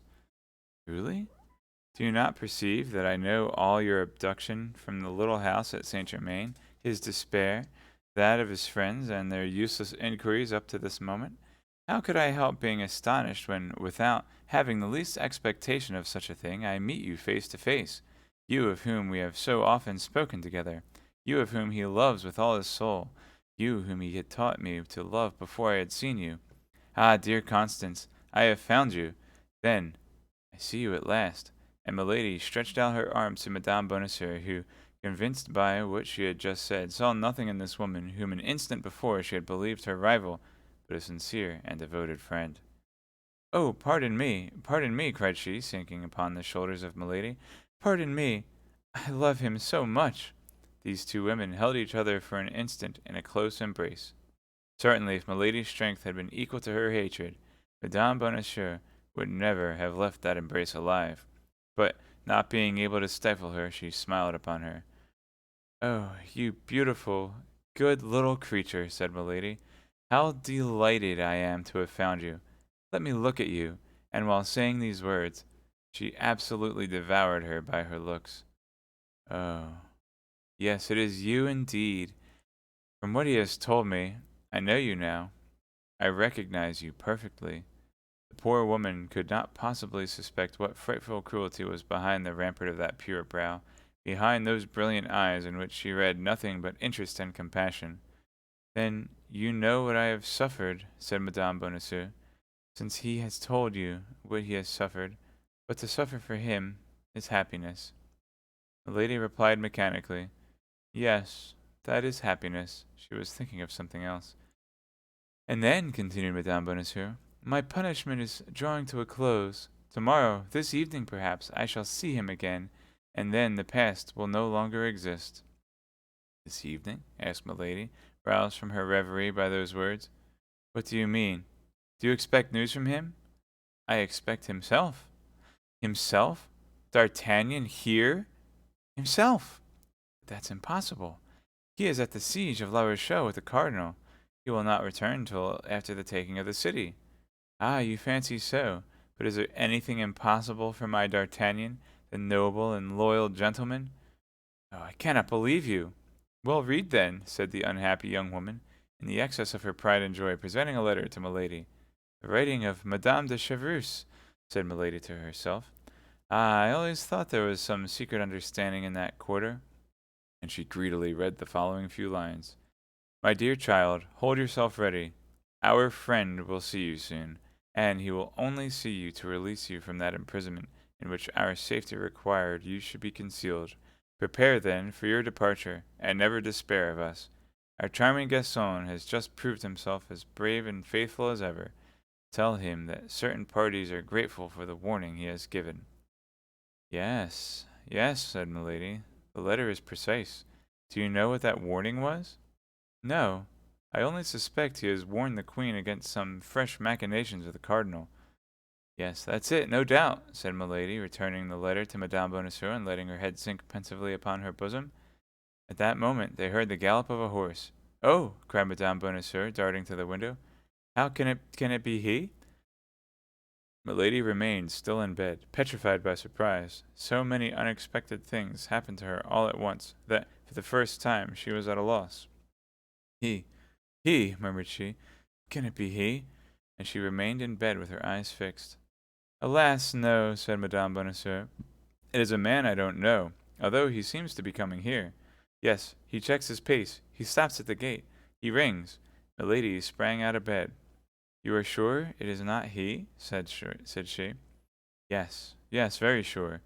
Perhaps you did not see well. Oh, if I were to see the plume of his hat, the end of his cloak, I should know him. The lady was dressing herself all the time.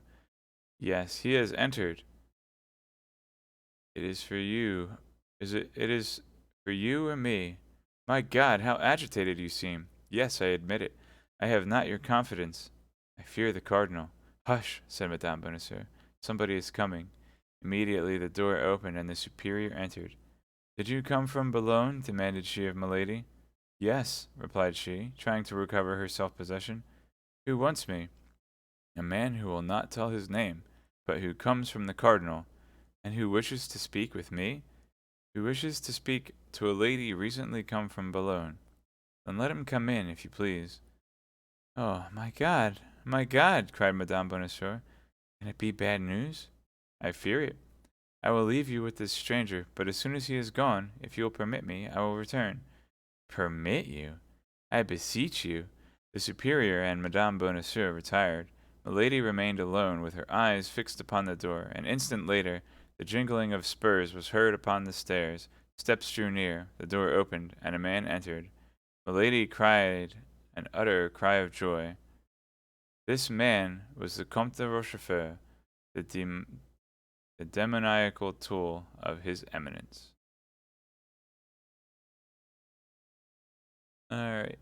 I'm going to take a break here. Oop. Pause. Be back in a minute, guys.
Chapter 62.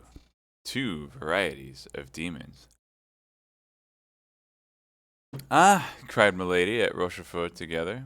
It is you! Yes, it is I. And you come, asked Milady, from La Rochelle. And you? From England. Buckingham?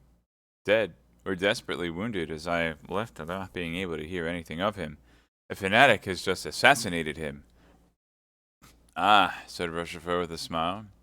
This is a fortunate chance, one that will delight his eminence. Have you informed him of it? I wrote to him from Boulogne, but what brings you here? His eminence was uneasy and sent me to find you. I only arrived yesterday. And what have you been doing since yesterday? I have not lost my time. Oh, I don't doubt that.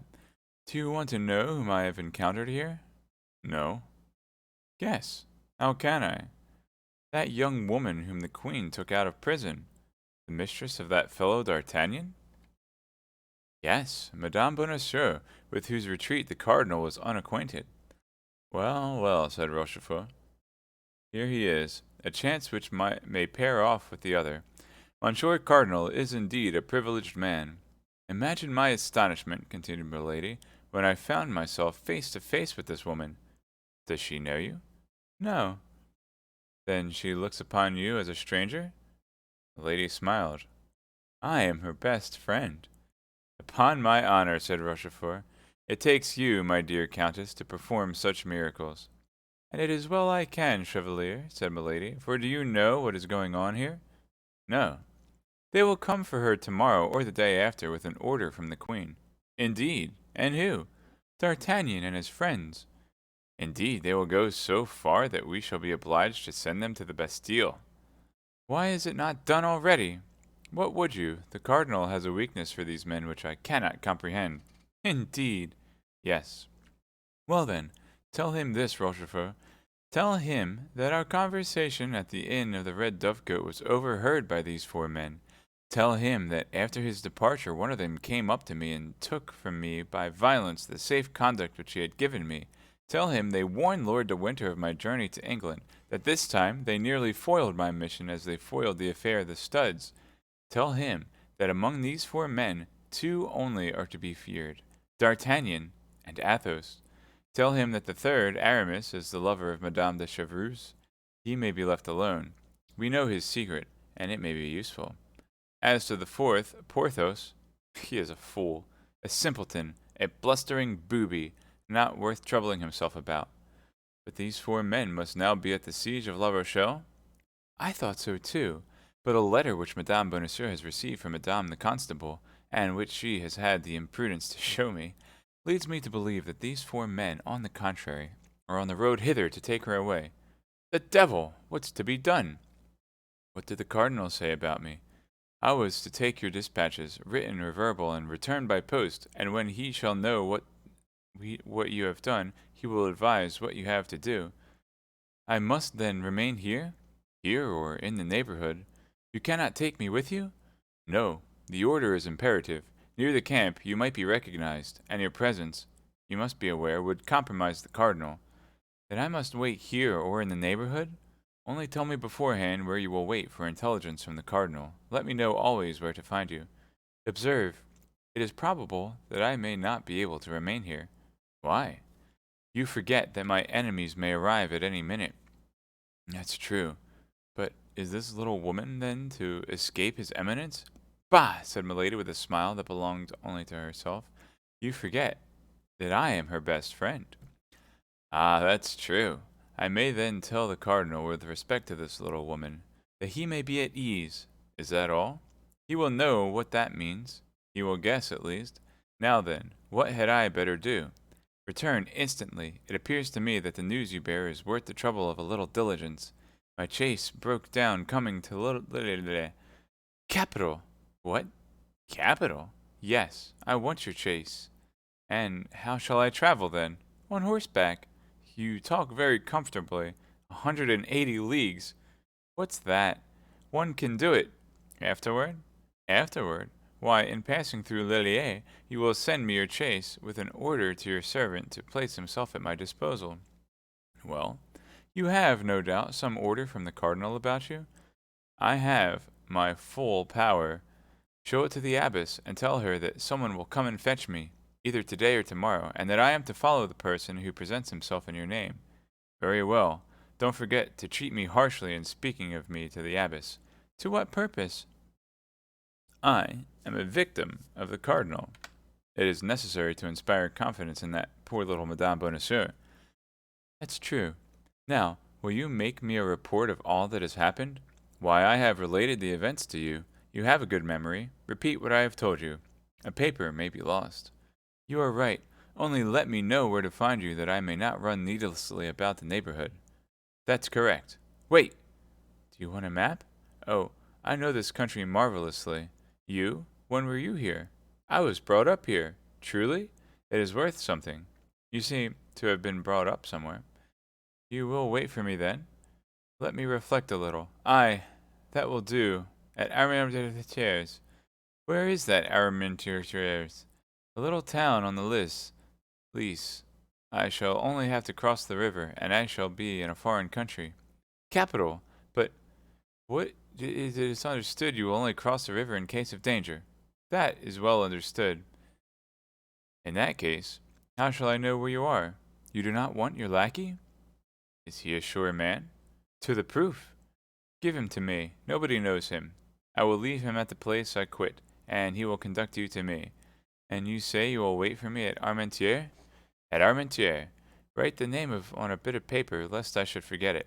There is nothing compromising in the name of a town, is it not so? Who knows? Never mind, said Milady, writing the name on half a sheet of paper. I will compromise myself. Well, said Rochefort, taking the paper from Milady, folding it, and placing it in the lining of his hat, you may be easy. I will do as children do, for fear of losing the paper. Repeat the name along the route. Now, is that all? I believe so. Let us see. Buckingham dead or grievously wounded. Your conversation with the cardinal overheard by the 4 Musketeers. Lord de Winter warned of your arrival at Portsmouth. D'Artagnan and Athos to the Bastille. Aramis, the lover of Madame de Chevreuse. Porthos, an ass. Madame Bonacieux found again. To send you the chase as soon as possible. To place my lackey at your disposal. To make you out a victim of the cardinal in order that the abbess may entertain no suspicion. Armentières, on the banks of the Lys. Is that all, then? In truth, my dear chevalier, you are a miracle of memory. A propos, add one thing. What? I saw some very pretty woods which almost touched the convent garden. Say that I am permitted to walk in those woods. Who knows? Perhaps I shall stand in need of a back door for a retreat. You think of everything. And you forget one thing. What? To ask me if I want money. That's true. How much do you want? All you have in gold. I have 500 pistols, or thereabouts. I have as much. With 1,000 pistols, one may face everything. Empty your pockets. There. Right. And you go. In an hour, time to eat a morsel, during which I shall send for a post-horse. Capital. Adieu, chevalier. Adieu, countess. Commend me to the cardinal. Commend me to Satan. Milady and Rochefort exchanged a smile, and separated. An hour afterward, Rochefort set out at a grand galloping gala. 5 hours after that, he passed through Arras. Our readers already know he was recognized by D'Artagnan, and how that recognition, by inspiring fear in the 4 Musketeers, had given fresh activity to their journey. Chapter 63. The Drop of Water. Rochefort had scarcely departed when Madame Bonacieux re-entered. She found Milady with a smiling countenance. Well, said the young woman, what you dreaded has happened. This evening, or tomorrow, the cardinal will send someone to take you away. What? Who told you that, my dear? Asked Milady. I heard it from the mouth of the messenger himself. Come and sit down close to me, said Milady. Here I am. Wait till I assure myself that nobody hears us. Why all these precautions? You shall know. Milady arose, went to the door, opened it, looked in the corridor, and then returned and seated herself close to Madame Bonacieux. Then, said she, he has well played his part. Who has? He who just now presented himself to the abbess as a messenger from the cardinal. It was then a part he was playing? Yes, my child. That man, then, was not— That man, said Milady, lowering her voice, is my brother. Your brother, cried Madame Bonacieux. No one must know this secret, my dear, but yourself. If you reveal it to anyone in the world, I shall be lost, and perhaps yourself likewise. Oh my God! Listen, this is what happened. My brother, who was coming to my assistance to take away me by force if it were necessary, met with the emissary of the cardinal, who was coming in search of me. He followed him. At a solitary and retired part of the road, he drew his sword and required the messenger to deliver up to him the papers of which he was the bearer. The messenger resisted. My brother killed him. Oh, said Madame Bonacieux, shuddering. Remember, that was the only means. Then my brother determined to substitute cunning for force. He took the papers and presented himself here as the emissary of the cardinal, and in an hour or two a carriage will come to take away by orders me of his eminence. I understand. It is your brother who sends this carriage. Exactly, but that is not all. That letter you have received, and which you believe to be from Madame de Chevreuse? Well, it is a forgery. How can that be? Yes, a forgery. It is a snare to prevent your making any resistance when they come to fetch you. But it is D'Artagnan that will come. Do not deceive yourself. D'Artagnan and his friends are detained at the siege of La Rochelle. How do you know that? My brother met some emissaries of the cardinal in the uniform of musketeers.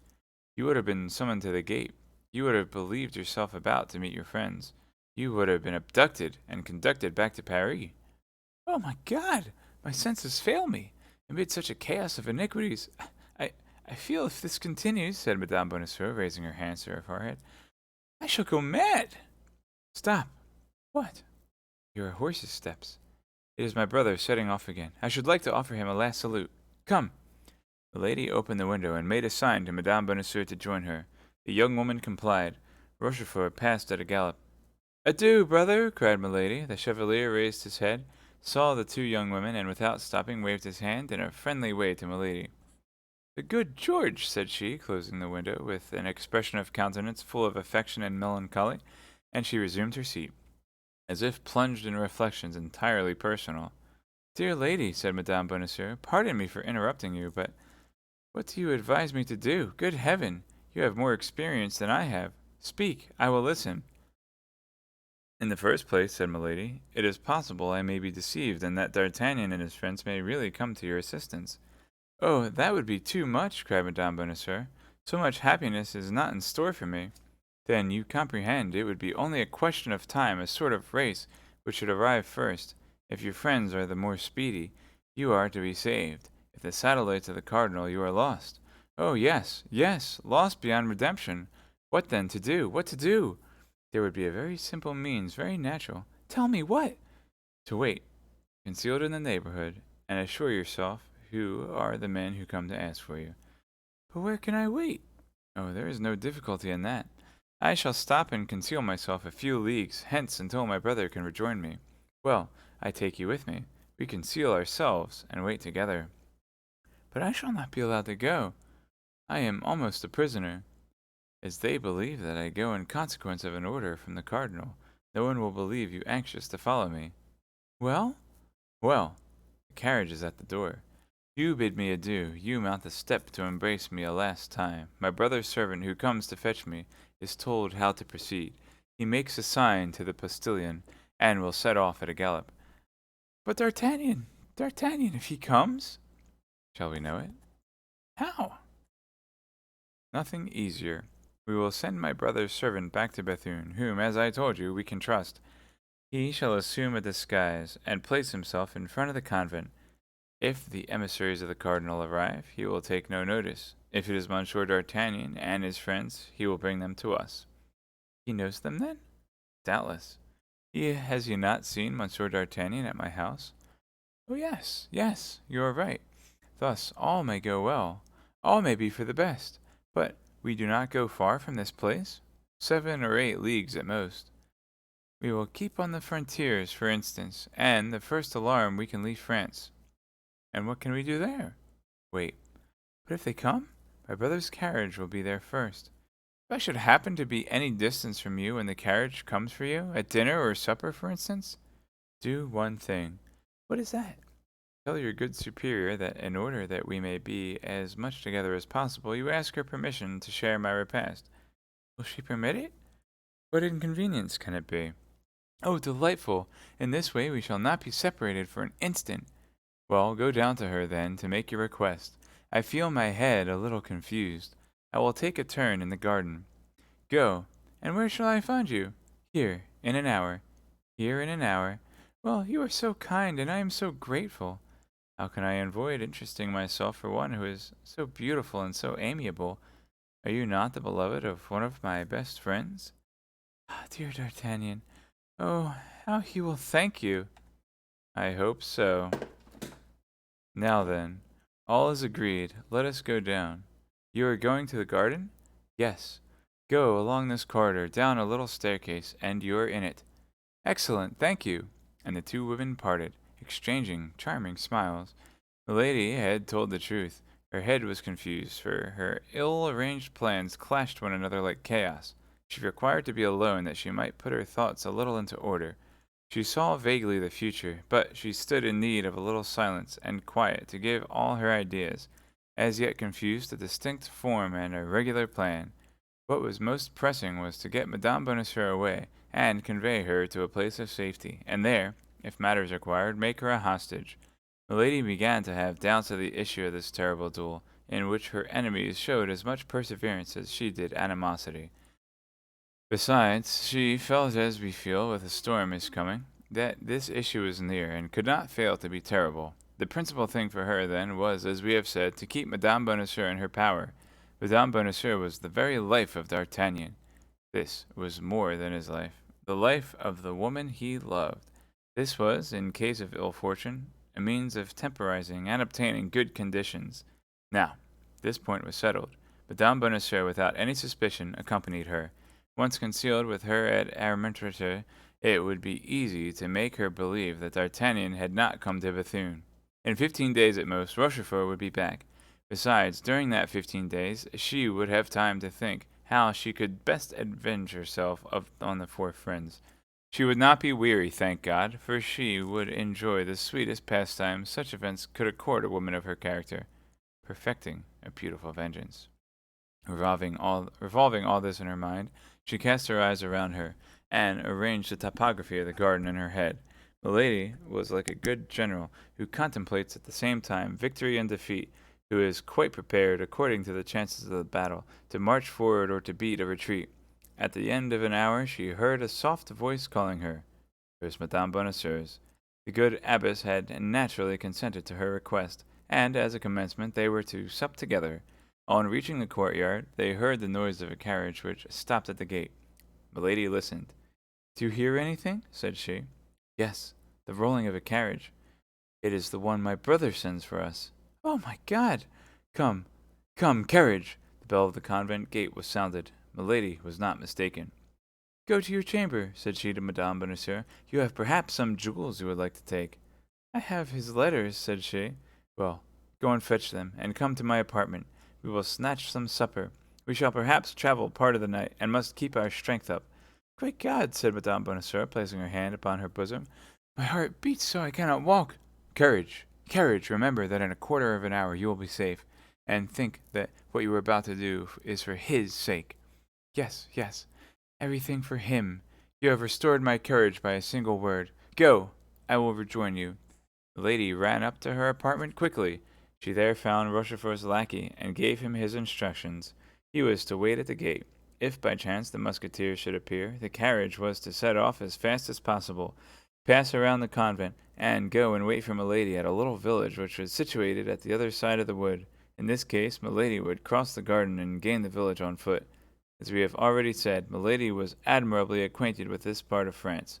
If the Musketeers did not appear, things were to go on as had been agreed. Madame Bonacieux was to get into the carriage as if to bid her adieu, and then she was to take away Madame Bonacieux. Madame Bonacieux came in, and to remove all suspicion, if she had any, Milady repeated to the lackey before her the latter part of her instructions. The lady asked some questions about the carriage. It was a chaise drawn by 3 horses, driven by a postilion. Rochefort's lackey would precede it, as courier. Milady was wrong in fearing that Madame Bonacieux would have any suspicion. The poor young woman was too pure to suppose that any female could be guilty of such perfidy. Besides, the name of the Comtesse de Winter, which she had heard the abbess pronounce, was wholly unknown to her, and she was even ignorant that a woman had had so great and so fatal a share in the misfortune of her life. "You see," said she, when the lackey had gone out, "everything is ready. The abbess suspects nothing, and believes that I am taken by order of the cardinal. This man goes to give his last orders. Take the last thing, drink a finger of wine, and let us be gone." "Yes," said Madame Bonacieux mechanically. "Yes, let us be gone." The lady made her a sign to sit down opposite, poured her a small glass of Spanish wine, and helped her to the wing of a chicken. "See," said she, "if everything does not second us.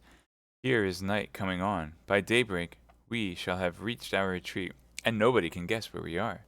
Come, carriage, take something." Madame Bonacieux ate a few mouthfuls mechanically, and just touched the glass with her lips. "Come, come," said Milady, lifting hers to her mouth. "Do as I do." But at the moment the glass touched her, the lips, her hand, remained suspended.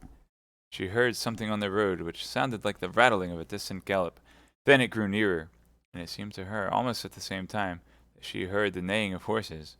The noise acted upon her joy like the storm which awakens the sleeper in the midst of a happy dream.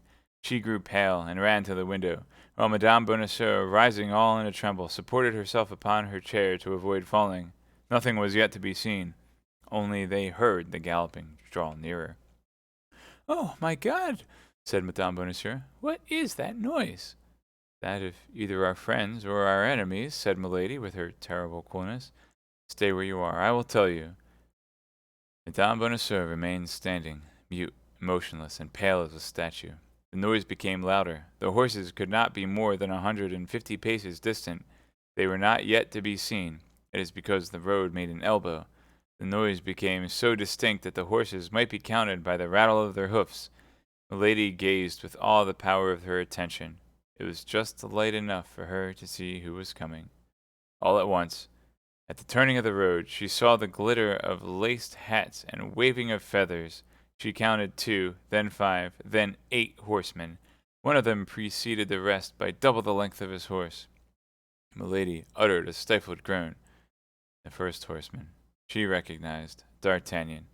"Oh, my God, my God!" cried Madame Bonacieux. "What is it?" "It is the uniform of the cardinal's guards." "Not an instant to be lost. Fly, fly!" "Yes, yes, let us fly!" repeated Madame Bonacieux, but without being able to make a step, glued as she was to the spot by terror. They heard the horsemen pass under the windows. Come then, cried Milady, trying to drag the young woman along by the arm. Thanks to the garden, we yet can flee. I have the key, but make haste. In 5 minutes it will be too late." Madame Bonacieux tried to walk, made 2 steps, and sank upon her knees. Milady tried to raise and carry her, but could not do it. At this moment they heard the rolling of the carriage, which at the approach of the Musketeers set off at a gallop. Then 3 or 4 shots were fired. "For the last time, will you come?" cried Milady. "Oh, my God! My God! You see my strength fails me. You see plainly I cannot walk. Flee alone." "Flee alone? And leave you here? No, no, never!" cried Milady. All at once she paused. A livid flash darted from her eyes. She ran to the table, emptied into Madame Bonacieux's glass the contents of her ring, which she opened with a singular quickness. It was a grain of a reddish color, which dissolved immediately. Then, taking the glass from it with a firm hand, she said, "Drink. This wine will give you strength." And she put the glass to the lips of the young woman, who drank mechanically. "This is not the way that I wish to avenge myself," said Milady, replacing the glass upon the table with an infernal smile. "But my faith, we do what we can." And she rushed out of the room. Madame Bonacieux saw her go out without being able to follow her. She was like people who dream they are pursued, and who in vain try to walk. A few moments passed. A great noise was heard at the gate. Every instant Madame Bonacieux expected to see Milady, but she did not return. Several times, with terror, no doubt, the cold sweat burst from her burning brow. At length she heard the grating of the hinges of the opening gates. The noise of boots and spurs resounded on the stairs. There was a great murmur of voices which continued to draw near, amid which she seemed to hear her own name pronounced. All at once she uttered a loud cry of joy and darted toward the door. She had recognized the voice of D'Artagnan. D'Artagnan! D'Artagnan! Cried she. Is it you? This way, this way. Constance? Constance? Replied the young man. Where are you? Where are you? My God! At the same moment the door of the cell yielded to a shock rather than opened. Several men rushed into the chamber. Madame Bonacieux had sunk into an armchair without the power of moving. D'Artagnan threw down a yet smoking pistol which he held in his hand, and fell on his knees before his mistress. Athos replaced his in his belt. Porthos and Aramis, who held their drawn swords in their hands, returned them to their scabbards. "Oh, D'Artagnan, my beloved D'Artagnan! You have come then at last. You have not deceived me. It is indeed thee. Yes, yes, Constance, reunited. Oh, it was in vain she told me you would not come. I hoped in silence. I was not willing to fly. Oh, I have done well. How happy I am!" At this word, Athos, had seated himself quietly, started up. She? What she? Asked D'Artagnan. Why, my companion, who out of friendship for me wished to take me from my persecutors. She who, mistaking you for the cardinal's guards, has just fled away. Your companion, cried D'Artagnan, becoming more pale than the white veil of his mistress. Of what companion are you speaking, dear Constance? Of her whose carriage was at the gate, of a woman who calls herself your friend, of a woman to whom you have told everything. Her name, cried D'Artagnan. My God, can you not remember her name? Yes, it was pronounced in my hearing once. Stop, but it is very strange. Oh, my God, my head swims. I cannot see. Help! Help, my friends. Her hands are icy cold, cried D'Artagnan. She is ill. Great God, she is losing her senses. While Porthos was calling for help, with all the power of his strong voice, Aramis ran to the table to get a glass of water, but he stopped at seeing the horrible alteration that had taken place in the countenance of Athos, who, standing before the table, his hair rising from his head, his eyes fixed in stupor, was looking at one of the glasses, and appeared a prey to the most horrible doubt. "Oh," said Athos. "Oh, no. It is impossible. God would not permit such a crime." "Water! Water!" cried D'Artagnan. "Water!" "Oh, poor woman! Poor woman!" murmured Athos in a broken voice. Madame Bonacieux opened her eyes under the kisses of D'Artagnan. "She revives!" cried the young man. "Oh, my God, I thank thee!" "Madame," said Athos. "Madame, in the name of heaven, whose empty glass is this?" "Mine, monsieur," said the young woman in a dying voice. "But who poured the wine for you that was in the glass?" "She." "But who is she?" "Oh, I remember," said Madame Bonacieux. "The Comtesse de Winter." The four friends uttered one and the same cry, but that of Athos dominated all the rest. At that moment the countenance of Madame Bonacieux became livid. A fearful agony pervaded her frame, and she sank panting into the arms of Porthos and Aramis. D'Artagnan seized the hands of Athos with an anguish difficult to be described. "And what do you believe?" His voice was stifled by sobs. "I believe everything," said Athos, biting his lips till the blood sprang to avoid sighing. "D'Artagnan! D'Artagnan!" cried Madame Bonacieux. "Where art thou? Do not leave me. You see I am dying." D'Artagnan released the hands of Athos, which he still held clasped in both his own, and hastened to her. Her beautiful face was distorted with agony. Her glassy eyes had no longer their sight. A convulsive shuddering shook her whole body. The sweat rolled from her brow. "In the name of heaven, run! Call Aramis, Porthos, call for help!" "Useless," said Athos. "Useless, for the poison which she pours, there is no antidote." "Yes, yes, help, help!" murmured Madame Bonacieux. "Help!" Then, collecting all her strength, she took the head of the young man between her hands, looked at him for an instant as if her whole soul passed into that look, and with a sobbing cry pressed her lips to his. "Constance! Constance!" cried D'Artagnan. A sigh escaped from the mouth of Madame Bonacieux and dwelt for an instant on the lips of D'Artagnan. The sigh was the soul, so chaste and so loving, which rescinded the heaven. D'Artagnan pressed nothing but a corpse in his arms. The young man uttered a cry, and fell by the side of his mistress as pale and as icy as herself. Porthos wept. Aramis pointed toward heaven. Athos made the sign of the cross. At that moment a man appeared in the doorway, almost as pale as those in the chamber. He looked around him and saw Madame Bonacieux dead, and D'Artagnan in a swoon. He appeared just that moment of stupor which follows great catastrophes. "I was not deceived," said he. "Here is Monsieur d'Artagnan, and yours friends, Messieurs Athos, Porthos, and Aramis." The persons whose names were thus pronounced looked at the stranger with astonishment. It seemed to all three that they knew him. "Gentlemen," resumed the newcomer, "you are, as I am, in search of a woman who," added he, with a terrible smile, "must have passed this way, for I see a corpse." The three friends remained mute, for although the voice as well as the countenance reminded them of someone they had seen, they could not remember under what circumstances. "Gentlemen," continued the stranger, "since you do not recognize a man who probably owes his life to you twice, I must name myself. I am Lord de Winter, brother-in-law of that woman." The three friends uttered a cry of surprise. Athos rose, and, offering him his hand, "Be welcome, my lord," said he. "You are one of us." "I set out 5 hours after her from Portsmouth," said Lord de Winter. "I arrived 3 hours after her at Boulogne. I missed her by 20 minutes at St. Omer. Finally, at Lilliers, I lost all trace of her. I was going about at random, inquiring of everybody, when I saw you gallop past. I recognized Monsieur d'Artagnan. I called to you, but you did not answer me.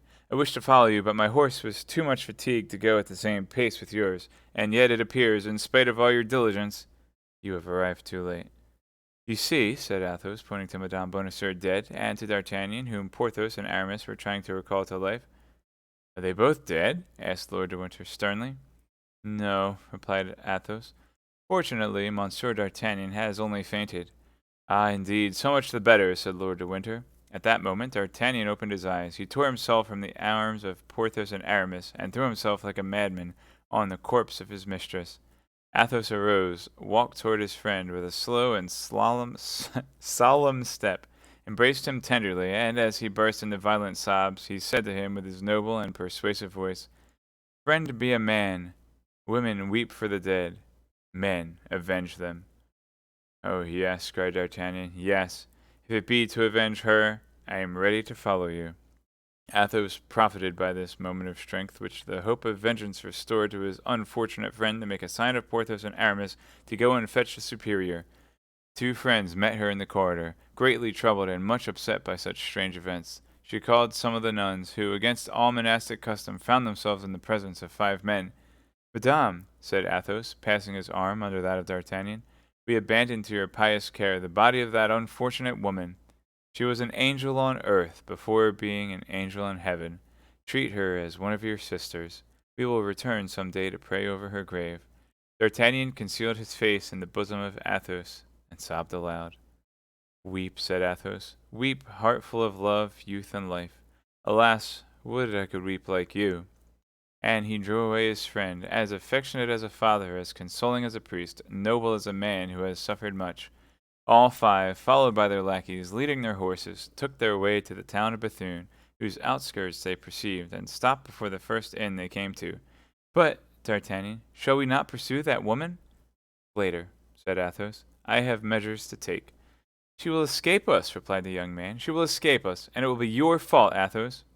"I will be accountable for her," said Athos. D'Artagnan had so much confidence in the word of his friend that he lowered his head and entered the inn without reply. Porthos and Aramis regarded each other, not understanding this assurance of Athos. Lord de Winter believed he spoke in this manner to soothe the grief of D'Artagnan.